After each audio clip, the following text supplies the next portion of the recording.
It's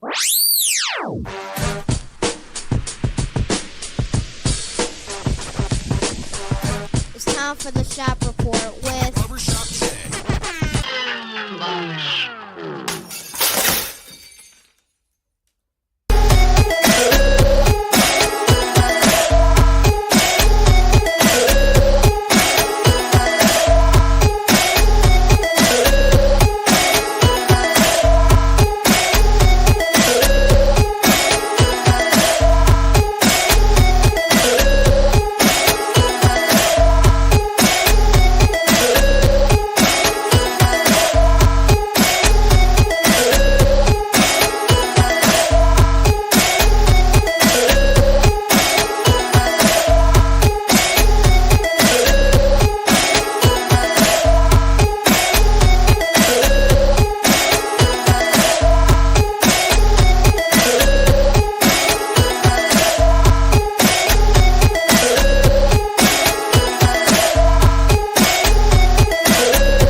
What up, sports fans? Welcome to your Taco Tuesday. Let's talk about it here on the TSR Turnbuckle. I, of course, am your host, none other than Double J, and I got my guy to my right as well as your right, none other than D Gully from the CO Lumbus. Talk to me. What up, though? What's happening on your Tuesday?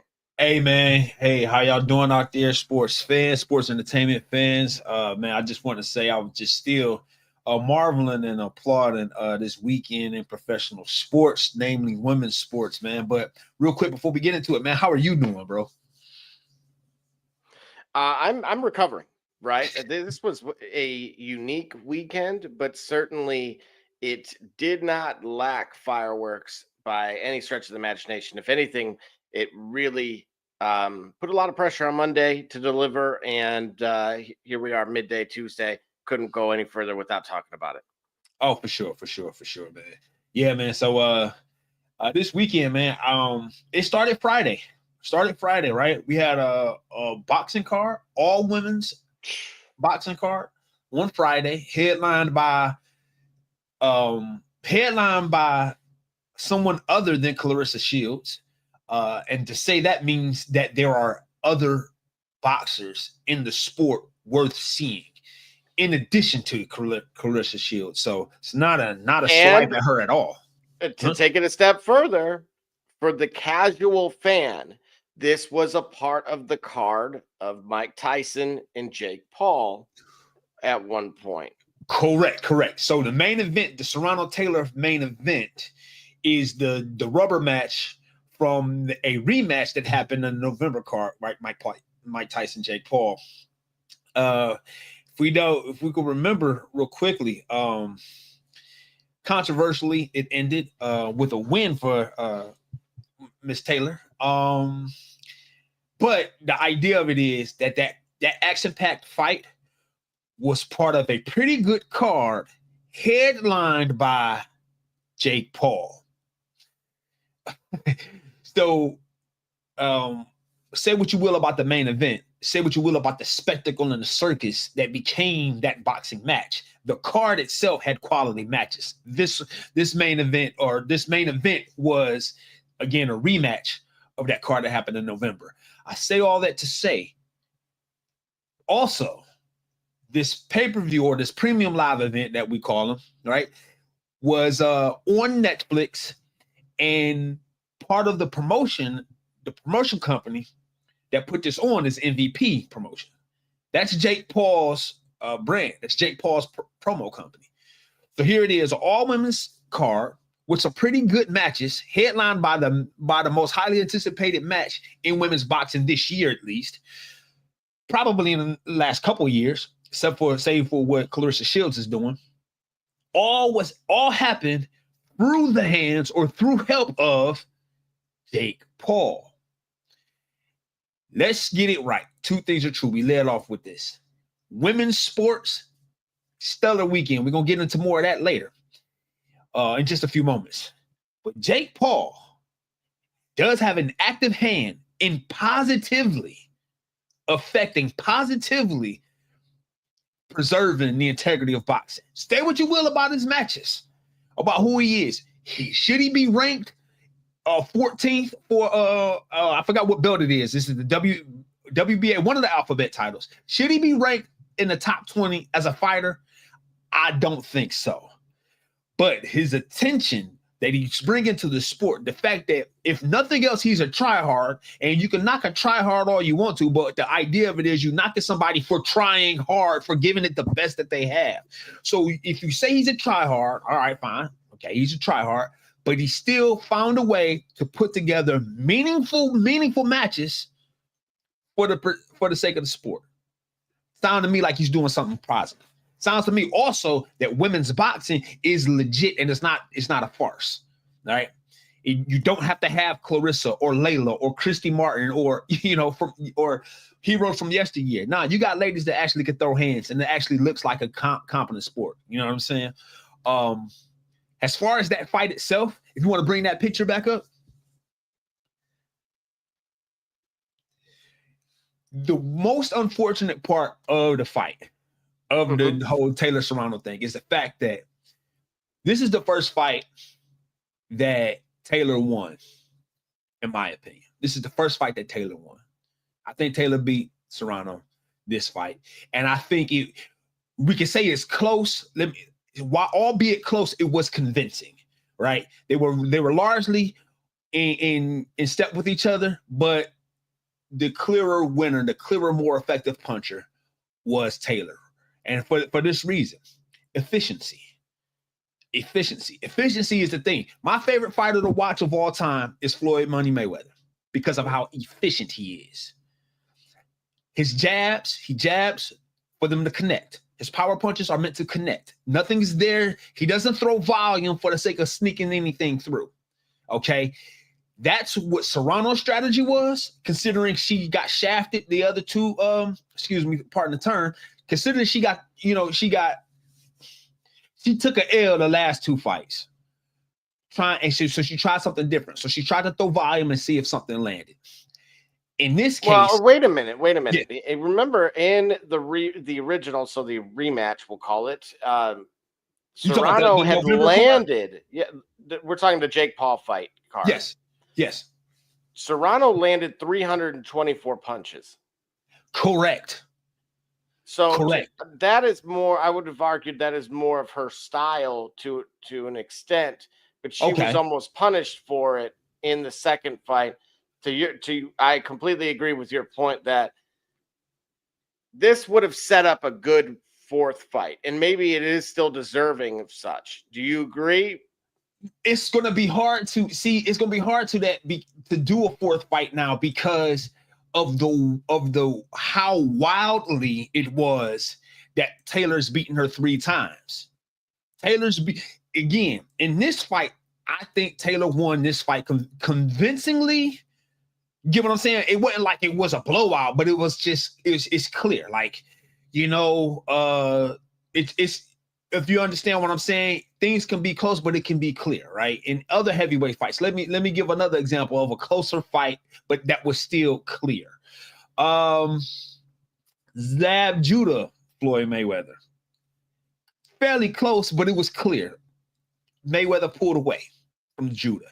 In this fight, this third fight, Taylor pulled away from Serrano in this third fight. This is the first fight that I feel she won. I know, but I don't disagree with that statement at all. I actually completely agree with it. The first fight was very close, but as we've talked about, when it comes to champions, again, I had heard something about winning in the Boston Garden, that you have to beat both the team and the refs, so it basically has to be convincing. Right.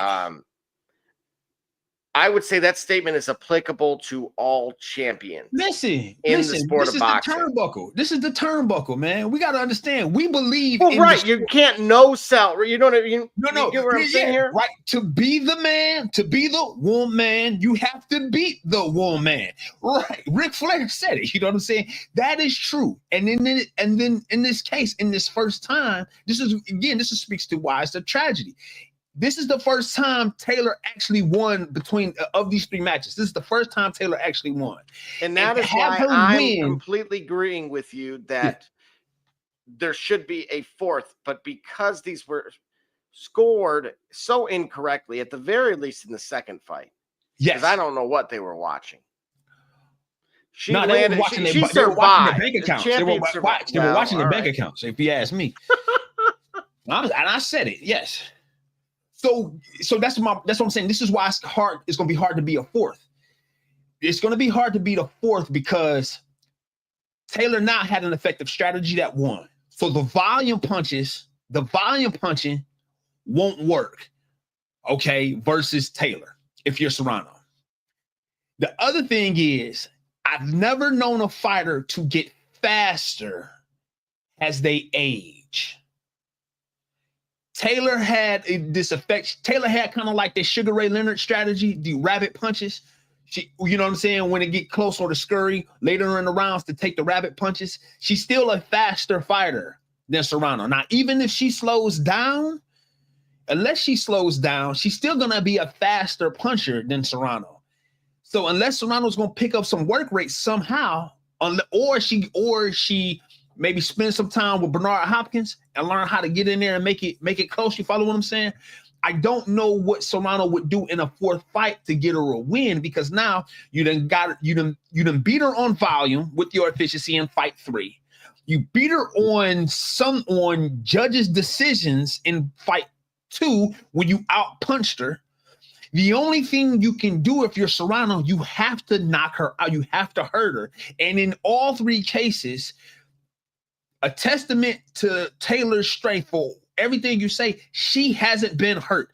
This hurt thing is something that's coming up. It's the big shadow in the room when it comes to Canelo Crawford. But the idea of it is Serrano doesn't have a strategy to hurt Taylor. So what about Marquez and Pacquiao? That, again, we had the draw, right? That was the close example, I would say. Marquez and Pacquiao. Hold on. Marquez and Pacquiao. Okay, Marquez. Okay. I'm thinking about Morales. My bad. Yeah. Marquez, Pacquiao. Yeah. Okay, go ahead. They fought 4 times, right? Correct. So I'm just going recent history, something that was similar, that was at least lopsided in terms of a wins versus losses. Correct. Yeah. And in the 4th fight, Marquez finally caught and he dropped Pacquiao. Yes.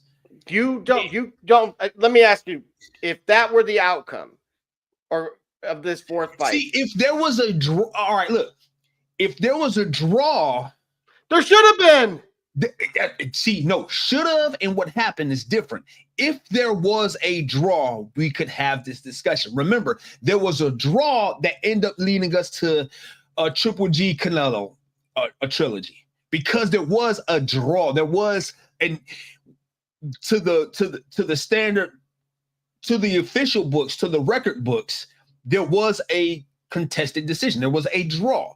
To everybody else's eyes, at least in that first fight, Triple G won. Well, I can say everybody, but to a lot of people, including myself included, Triple G won that first fight. But there was a draw.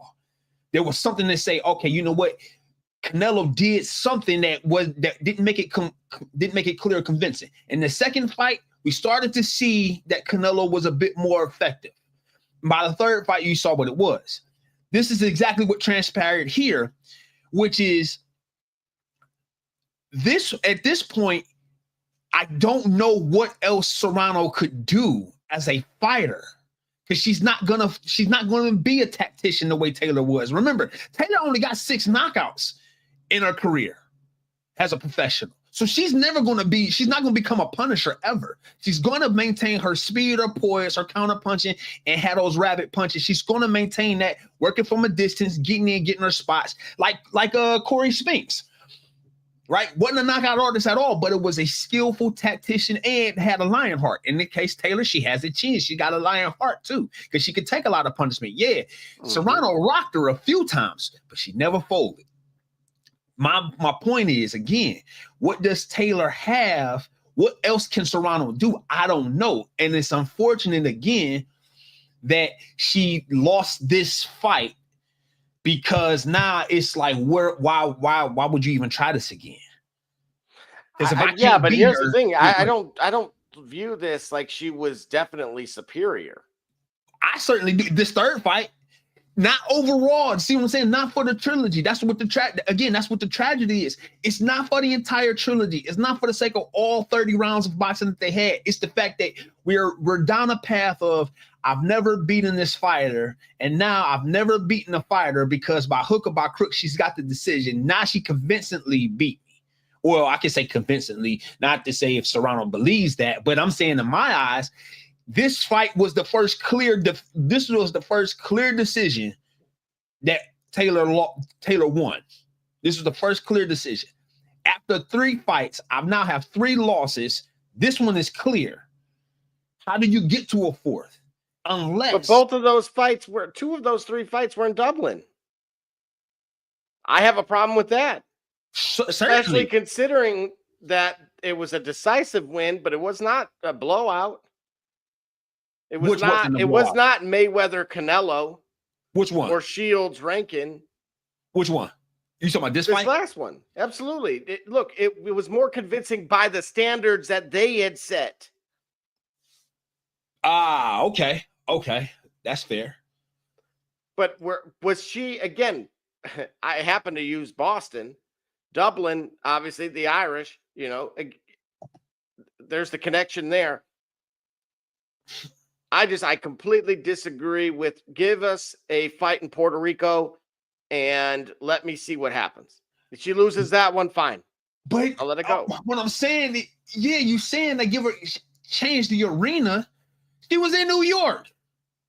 And again, that one was arguably one of the most controversial fights that we've seen. What, this fight on Saturday? This fight on Friday? 2022. 2022. I'm saying that call that was made. Yeah, that call was terrible. But I'm saying this fight here. Because, so in my opinion, it is 2-1. Yeah, in your opinion, it's 2-1. But in reality, it should be 2-1 the other way, not in favor of our champion. I thought she lost the second fight. I don't listen. The only way this happens, the only way it happens again, is if Serrano lays waste to the rest of the contenders for I forgot what belts were exchanged.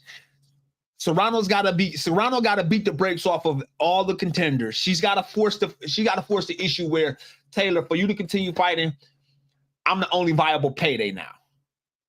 Now, fact of the matter is that is true even today. That is true right now. That the biggest payday Taylor might have coming up is fighting Serrano a 4th time because people are wanting to see it.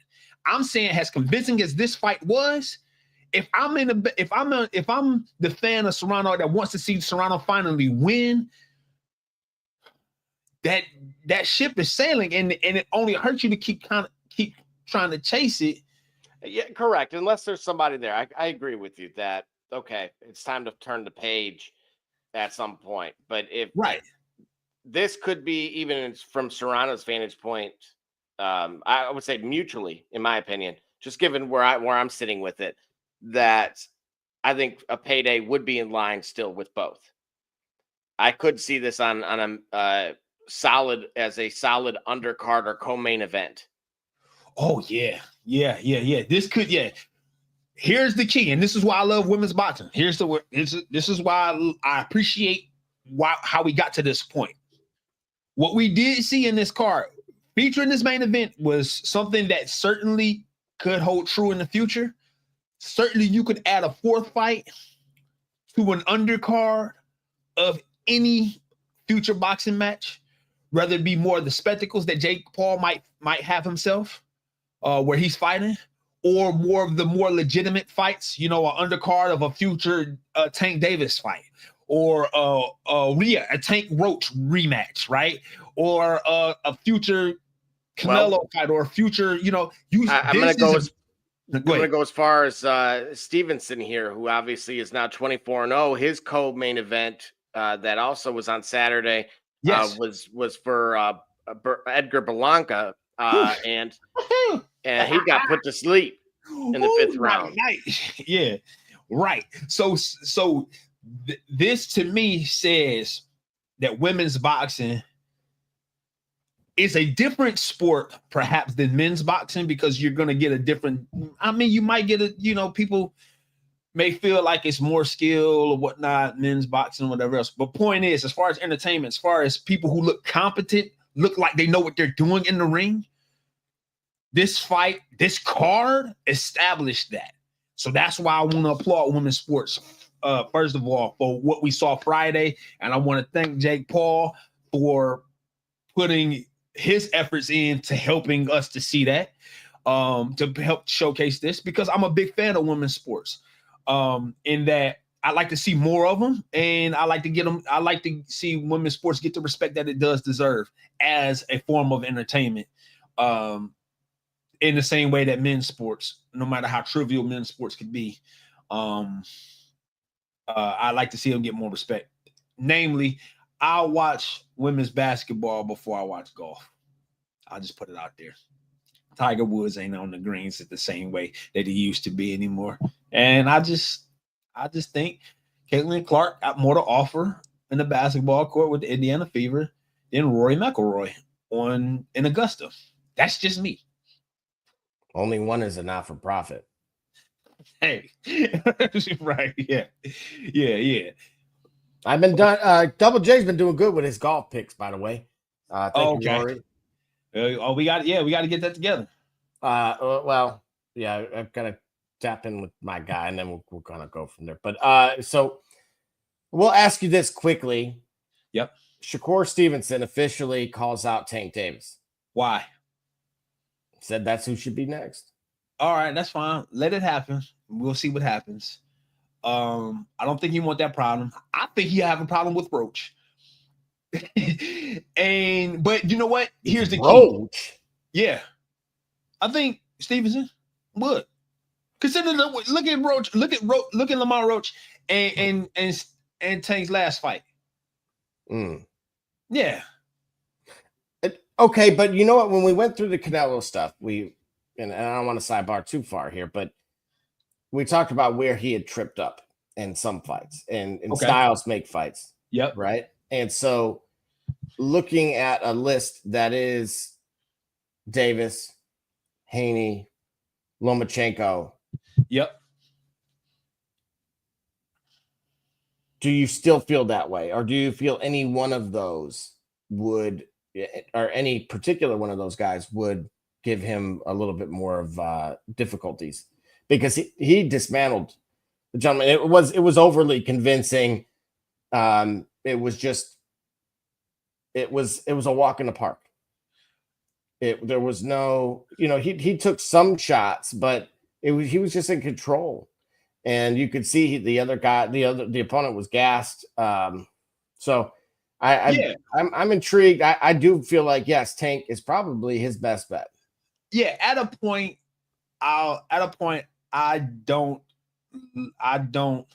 agree with other guys saying he ain't fought nobody, he not ready yet, because how much more ready you got to be, right? If you're Stevenson, how much more ready do you have to be? I think he's ready now to be tested among those that are considered the elite. Like he's ready to be tested.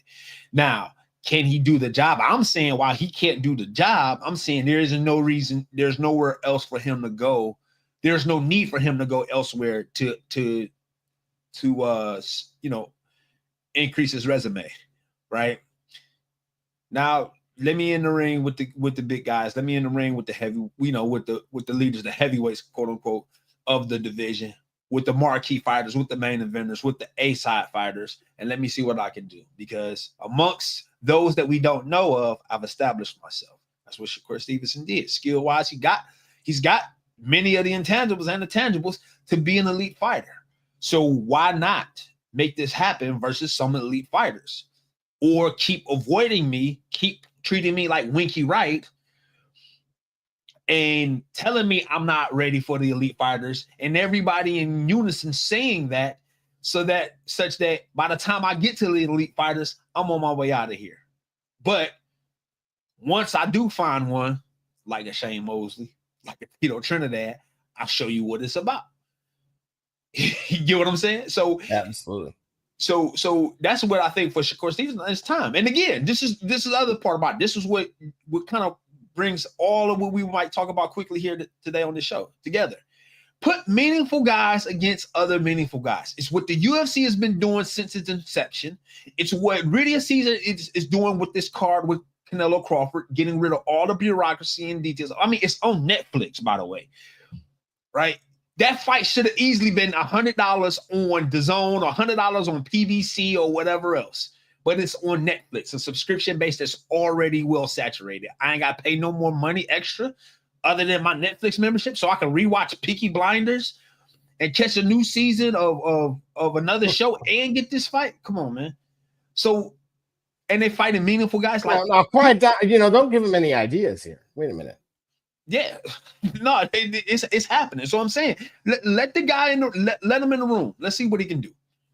Additionally, just a couple of quick points from me here. Jake Paul, I will say this about Jake Paul as a fighter. He has fought, I want to say, somewhere in the neighborhood of 7 to 12 fights professionally. Yes. To suggest an MMA fighter has no hands is almost criminal. However, you go show me his list, and as I've done already in the past, at least in private, or at least with the out of the public eye in our Discord, you show me any other fighter their first 12 fights. They don't and have. You tell me who looks more impressive. They don't have the resume. They don't have the resume. They got to do what Shakur Stevenson just did, which is beat 24 janitors, maybe. I'm sorry, and a couple supervisors along the way. They don't have. 58, stop it with the wild numbers, bro. They don't have 58-year-old fighters who haven't laced up gloves and you know what? But they still don't have 40. They don't have 44-year-old MMA fighters who have boxing experience but ain't did it professionally, who are also retired as MMA fighters. Okay, Jake Paul, listen. Like I said, I like what he's doing for the sport. I like that he's trying. Again, show me anyone else's first 7 to 10 fights side by side with him. Okay, we're gonna do that then. We're gonna do that. We're gonna do that. We're gonna do that, and I'll show it to you. And I'm gonna show you. 10, right? First 17. Right. Payroll. My first. We're gonna look at Jake Paul's professional record. We're gonna look at his his legitimized professional record, and we're gonna look at some fighters. We're going to look at some elites, some all-time greats, some marginals, some names that you would know if you watch boxing, and some guys that you will never know that you think was on Mike Tyson's Punch-Out. We'll look at them all, okay? We're going to compare his record to Bald Bulls, all right? But that's what we're going to do, okay? And we'll see what happens. Notwithstanding, criticism aside, there's still a spectacle and interest being drawn to boxing by way of Jake Paul. Whether he in the ring with guys. Hey, hang on. You brought up the 58-year-old. Yep. Hector Mercedes, Don Halpin, Ricardo Spain, Michael Johnson, Lorenzo Kennedy, Michael Johnson again, Eddie Richardson, Lorenzo Boyd, Conroy Nelson, yep, and Steve Zuski. Yep. What were their records? Well, I will show you. And, we might as well just shout out Hurricane Peter McNeely from Medford. Or Medfield, my bad. Something like that. There we go. So, now we're talking about Tyson here, right? Yep. One of the GOATs of the game. Yep. All right. So let me get down here. Hector, his record was 1 win, 10 losses with 5 knockouts. Yep. Trent Singleton, 1 win, 4 losses, all 4 by way of knockout. Don Halpin, 10 wins, 23 losses, 14 by way of knockout. Yeah, check the chat.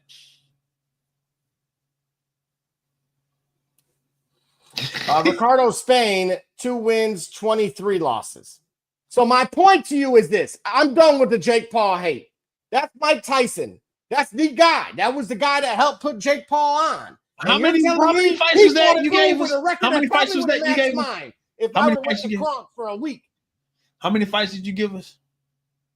10. I'm going off of the first 10. Where was he ranked after those 10 fights? See, so hold on. Where was he ranked after those 10 fights? Let's go find out. It's hard. Yeah, BoxRec might have his ranking after those 10 fights. Well, he wouldn't. Wait a minute. Yeah. Oh, that's the rating. My bad. I was looking at the ranking, right? Yeah.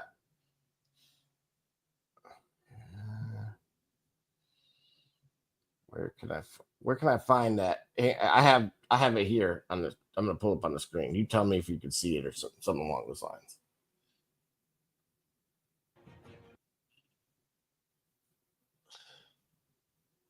Well, by Buster Douglas, 1990. You know, that's for a title. But okay, so wait a minute. He's fighting for titles here by 1986, the very next year. He fought our host. I knew he'd be on there. Yeah. Okay, wait. 86. By the time he fought, I knew it. Right. By the time he fought Trevor Burdick in 86, what number fight was that? Let's find out. Oh man. Yeah, look at this. Look at this. Look at what you're saying. 3, 4, 5, 6, 7, 8, 9, 10. Okay, so right here was the 10, right? All right, so tell me this. Name a fighter has decorated as Donnie Long. As Donnie Long? Yeah. Wait, who is 16? This guy? Yeah, he embarrassed Donnie Long. He Tyson looks like Donnie Long. You telling me he's from River Rouge? He's from the hood out here? Look, he live out here. Hey, I'm gonna say nothing because I'll catch a stray. Or it won't be no stray probably. Right. I would just say this: Dynamite, and you're telling me that who did Jake Paul fight that was better than 16 and 10? No, he won 16 and 10 when he fought him. He was 16 and 3, 15 and 3, and that was his 10th fight. And that was his 10th fight, right? Okay. Get what I'm saying?